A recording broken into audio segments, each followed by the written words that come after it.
Hi there, friends. We've got a super special guest here with us today, and she is here to talk about her tour, her new album dropping on May 12th, as well as your opportunity to meet her in person in a super intimate setting on May 8th. Please welcome the girl who's won 2 Grammy Awards, Miss Lauren Daigle. Hi. Hey there, how are you? Oh my gosh, first off, though, before we even get into all the good stuff, although this is pretty good too, your style, like if I could shop in your closet, I would be the happiest girl in the whole entire world. And I have to know, like, what inspires your style? Because it's phenomenal.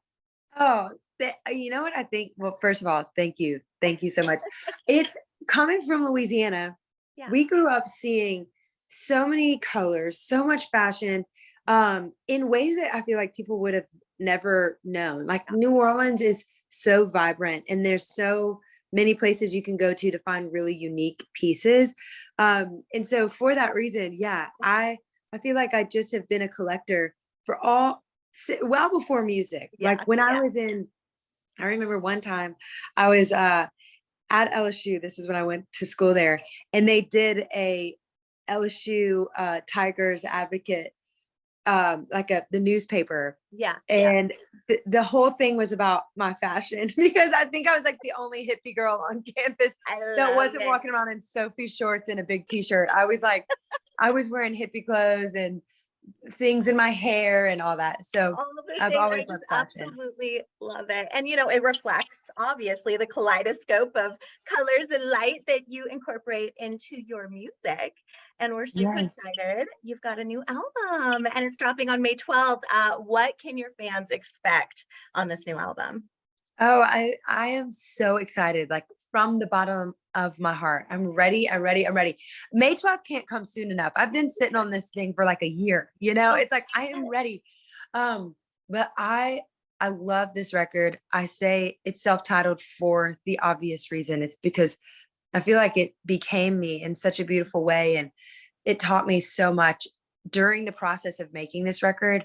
I was able to just find new melodies and new things I wanted to talk about lyrically.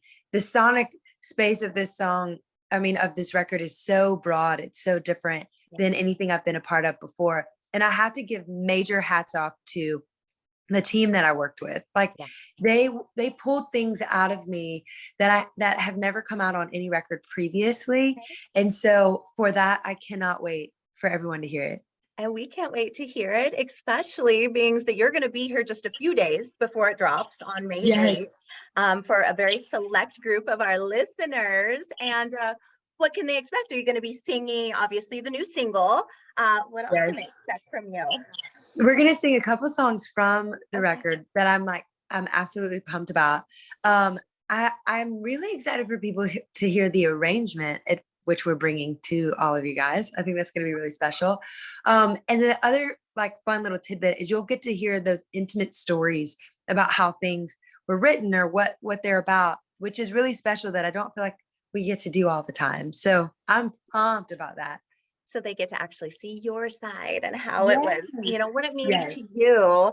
And a little side note, just in terms of me personally, my word for the last year has been surrender. And, sometimes when you're surrendering, I know you probably understand this, it's difficult, to surrender. And your music has this way of being that like warm hug that you need, someone to tell you like everything's gonna be okay when you're feeling lonely and when you're really struggling to just let go.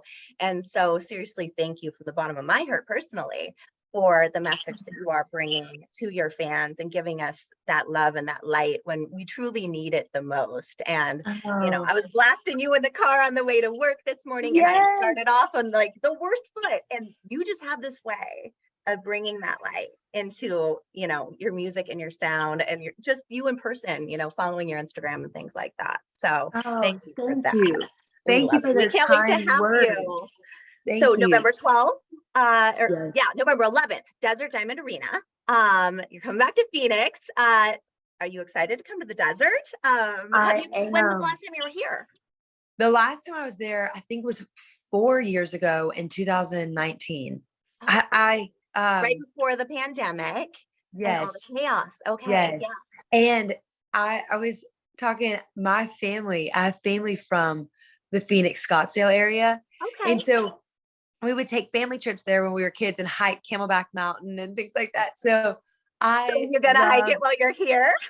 we'll see. We'll see. I'm like, when I do singing things, I'm like, okay, I've got to portion out how I'm gonna, but singing is, I mean, exercising is really good before singing. So I can't say I won't sneak over there. I mean, I wouldn't be mad if I was at the top of Camelback and I heard your voice just like Yes, echoing through the desert. I love it. I love it so much. And Arizona is so pretty. All the colors and the culture there is so unique. I really, really love it. And we can't wait to have you. We honestly can't wait to have you. And I can't wait to have you on May 8th. And, I've got to say, a lot of people might not know that you had your trials and tribulations. I mean, people might not know that you even auditioned for American Idol back in the day. You've been through so much, and yet you've conquered all, and you're conquering your dreams. If you could give a little tidbit of inspiration to anybody who's out there, trying to tackle these obstacles in pursuit of whatever their dreams may be, what would that be? I love that question. For American Idol specifically, the no that I got during Hollywood Week was one of the most formative experiences, because my mom came to me and she said, "Are you going to believe the yes of God or the no of man?" When someone tells you no, you have to find it in yourself to say, what is my yes worth? Is it this thing where I'm like, oh, I really wanted it. Oh, okay, it's not going to work out. Or do you have this thing in you that says, actually, this is only going to shape how much deeper my passion is, how much harder I'm going to work on my craft, how much more I'm going to trust that I'm going to be right where I'm supposed to be when the time is right. And it really showed me how passionate I was about music. It let my love for music and my love for a message of hope ring deeper than maybe what I would have known if I just was able to soar through the rounds, And so for anybody like that is in pursuit of their dream, if they just feel like they're getting doors closed, doors closed, doors closed, just wait, because at the very right time, a door will open that was always planned, that was always meant to be. You are not forgotten in the pursuit of your dream.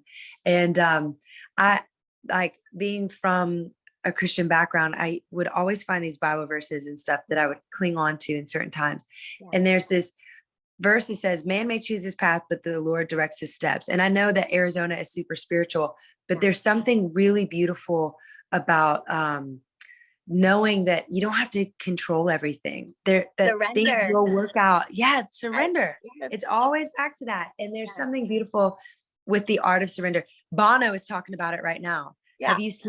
Have you read his book? No, but now I'm going to have to. Yeah, he's been on tour and his book is all about surrender. I don't know Bono. This is not like a plug for Bono or anything. I love this though. Yeah. Yeah. My friend. We love recommendations around here. So. Yeah. My friend read the book and said it's like incredible. And that he has a show that's attached to it that is like incredible. So. And that word for anyone, I mean, it really is you just let it go, and it's going to work out the way that it's meant to. And if they need a little direction, they can always listen to Lauren Daigle, because I promise you, it's going to get you literally feeling like you're on the right path. Like your music is just so incredible, and you are just so vibrant, and you're colorful in every way. And I just love that so much. I had a troll actually on Instagram tell me that my photos were too saturated. And it was such a compliment to me, because I'm like, I'm a colorful person. That's the best thing you could say to me, because my world is saturated and it's full of love and light. And so I see so much of that, in you. And I can't wait to meet you in person on May 8th. And anything in finale that you would like to tell your fans here in Phoenix? Oh, well, I can't wait to come and hang out with y'all. I can't wait for both shows. I'm genuinely looking forward to that intimate concert. It's going to be really sweet. And I'm thankful for the time, thankful for you giving me just a piece of your heart. I could see your joy and your exuberance, and it's very becoming. Thank you. Thank you. Thank you. Thank you. And we will see you in a few weeks. All right. Sounds good. Nice meeting you, Lauren. Great meeting you too, Sarah. We'll see you soon. Have a blessed day. All right. You too.